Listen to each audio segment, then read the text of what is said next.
यो हाम्रो नयाँ वन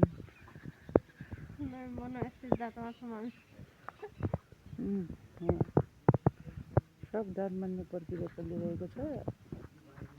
हाम्रो टक्कै स्कुल हो यो, टक्क स्कुलहरू त राम्रो बनेको छ, पिसिआर पनि राम्रो रहेछ,